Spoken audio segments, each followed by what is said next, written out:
সকালবেলা আমি 8টার সময় লাইন দিয়েছি। লোক বাইরে দিয়ে ঢুকে যাচ্ছে, লাইনে কিছু হচ্ছে না, নিচ্ছে না। আমাদের কাছে গ্রিন সিগন্যাল আসেনি যে আরো 4-5 দিন বাড়ানো যায় কিনা। আয়ুষ্মান ভারতের কেওয়াইসি করতে এসে চরম ভোগান্তিতে উপভোক্তারা।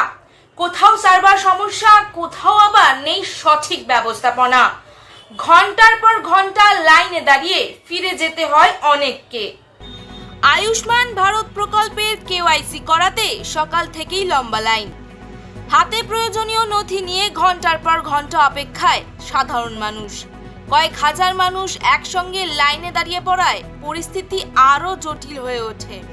দক্ষিণ 24 পরগনার রাজপুর সোনারপুর পুরসভার 27, 28, 29, 30, 7 এবং 8 নম্বর ওয়ার্ডের বাসিন্দাদের কেওয়াইসি এর জন্য ডাকা হয়েছিল, কিন্তু গড়িয়া জয় হিন্দ পুরসভা অফিসে পরিষেবা শুরু হতেই দেখা যায় উপচে পড়া ভিড়। এরপর দেখা যায় প্রযুক্তিগত সমস্যা। অভিযোগ, সার্ভারে বারবার সমস্যা দেখা দেওয়ায় কাজ করা যাচ্ছে না।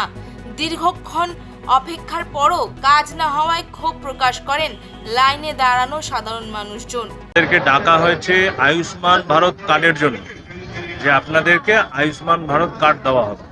ফ্যামিলি নিয়ে আসতে হয়েছে, তার জন্যই আমরা লাইনে দাঁড়িয়ে আছি। আর একটা এসে লাইন দিয়েছি। কি সমস্যা হচ্ছে এখানে? এখানে সমস্যা মানে লোক বাইরে দিয়ে ঢুকে যাচ্ছে, লাইনে কিছু হচ্ছে না, নিচ্ছে না।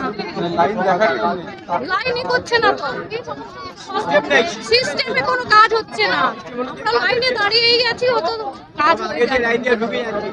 পাশের দিয়ে সব ঢুকে যাচ্ছে। পুরসভা কর্তৃপক্ষের বক্তব্য, 6টি ওয়ার্ডের বাসিন্দাদের জন্য 2 দিন সময় দেওয়া হয়েছে, কিন্তু প্রথম দিনেই বিপুল সংখ্যক মানুষ চলে আসায় চাপ তৈরি হয়েছে। আমরা স্বাস্থ্য দপ্তরে বলা হয়েছিল ফার্স্ট ডে থেকে, আমাদের ফার্স্ট ডে যখন এসেছিলাম কাজে, ফার্স্ট দিনে সার্ভারে এত প্রবলেম ছিল, আমরা একটাও ফর্ম করতে পারিনি, একটা মানুষের কেওয়াইসি হয়নি। সেকেন্ড দিনকে 2-1টা হয়েছিল। কালকে যত মানুষ লাইন দিয়েছিল, কালকে সার্ভার ভালো থাকার কারণে প্রত্যেকটা মানুষের আমরা কেওয়াইসি করে দিয়ে গেছি। আজকে সকাল থেকে 18-19টা মতো করেছি, তারপর থেকে সার্ভারটা ফের ডাউন চলছে, ফের হচ্ছে না। এবার সার্ভার ডাউন চলাকালীন যদি লোক দাঁড়িয়ে থাকে, আমাদের হাতে তো নেই জিনিসটা। সার্ভার যদি চলে আমরা করতে থাকবো, সার্ভার না চললে আমাদের হাতে তো কিছু নেই, আমরা করবো কি করে সেটা। প্রোগ্রামটা আমাদের হেড অফিস থেকে বন্টন করা হয়। আমরা বারবার হেড অফিসকে বলেছি যে আমাদের এখানে আরো 4-5 দিন বাড়ানোর জন্য। আমাদের বড়বাবু রয়েছে সঞ্জয় সেনগুপ্ত, বড়বাবুকে আমি সবসময় জিনিসটা বলে এসেছি, বড়বাবুও বলেছেন। এখনো পর্যন্ত হেড অফিস থেকে আমাদের কাছে কোনো গাইডলাইন আসেনি। তো বাধ্য হয়ে আজকে মপ আপ পিরিয়ড বলেছে একদিন, আর কালকে বলেছেন সবকটা ওয়ার্ড একসাথে কম্বাইন করা হয়েছে। এর আগে 5টা ওয়ার্ডকে বলা হয়েছিল, যেহেতু এখানে স্লো, মানে আমাদের যে সার্ভার আছে স্লো বলে প্রত্যেক দিন যে টার্গেট রয়েছে সে টার্গেটটা অ্যাচিভ করা যায়নি। এটা যেহেতু টেকনিক্যাল একটা ডিফেক্ট, সেই ক্ষেত্রে আমাদের কিছু করণীয় নেই, এইভাবে করে আমাদের হচ্ছে। এখনো পর্যন্ত আমাদের কাছে গ্রিন সিগন্যাল আসেনি যে আরো 4-5 দিন বাড়ানো যায় কিনা।